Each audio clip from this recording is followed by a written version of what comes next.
요즘 이런 생각 안 드세요? 우리나라 수출 1위라면 뭐가 떠오르지? 반도체, 자동차, 배터리, K푸드. 그런데요, 듣도 보도 못한 1위가 하나 있습니다. 바로 동전의 반제품, 소전입니다. 아니, 동전을 수출한다고요? 좀 낯설지요. 그런데 가만히 보면 이 지구상 동전 두 개 중 하나는 우리 기술이 들어갔다는 이야기가 나옵니다. 오늘은 우리가 잘 몰랐던 하지만 세계 시장을 쥐고 있는 한 기업 이야기입니다. 첫 번째, 예전엔 우리가 수입하던 나라였습니다. 지금은 세계 1위라는데 사실 과거엔 전혀 달랐습니다. 1960에서 70년대만 해도 우리나라는 동전의 원판, 즉 소전을 수입해서 썼습니다. 그걸 바꾼 기업이 바로 풍산입니다. 1968년 풍산금속으로 출발한 이 회사는 원래 구리 가공 전문 기업이었습니다. 1970년 한국조폐공사의 소전 납품업체로 선정되면서 상황이 바뀝니다. 정부가 이걸 국산화해보자 밀어붙였고 풍산이 뛰어든 겁니다. 예전엔 우리가 사오던 걸 이제는 우리가 만들기 시작한 거죠. 그리고 국내 시장을 100% 공급하면서 기술과 규모를 키워갑니다. 두 번째, 유럽 화폐 혁명에서 판이 뒤집혔습니다. 결정적 장면은 1998년입니다. 유럽연합이 출범하며 유로와 동전이 대량 발행됩니다. 그런데 유럽은 니켈 알레르기 문제로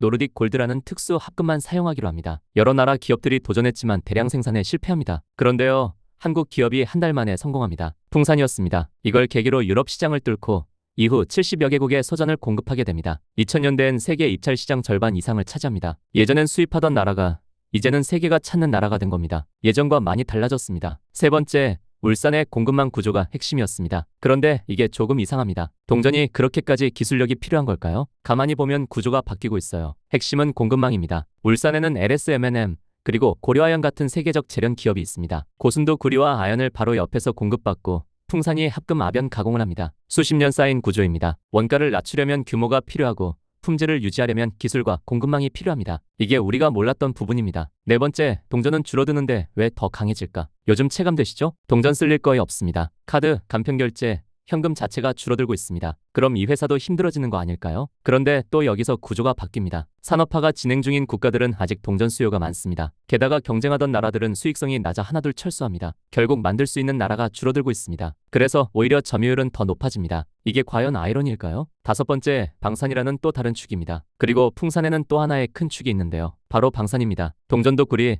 포탄도 구리 합금, 제조 관점에서 보면 완전히 다른 사업이 아닙니다. 최근 K방산 수출이 늘면서 이 부문이 든든한 버팀목이 되고 있습니다. 동전 수요가 줄어도 기술 기반은 살아있습니다. 요즘 대한민국 산업 겉으로 보이는 것만 보면 힘들어 보이기도 합니다. 그런데 가만히 들여다보면 세계적으로 보기 드문 구조를 가진 분야가 있습니다. 주머니 속 작은 동전, 그 뒤에 이런 이야기가 있다는 거 여러분은 알고 계셨나요? 이게 과연 맞는 방향일까요? 앞으로도 이런 보이지 않는 1위가 더 나와야 하지 않을까요? 여러분은 어떻게 생각하세요?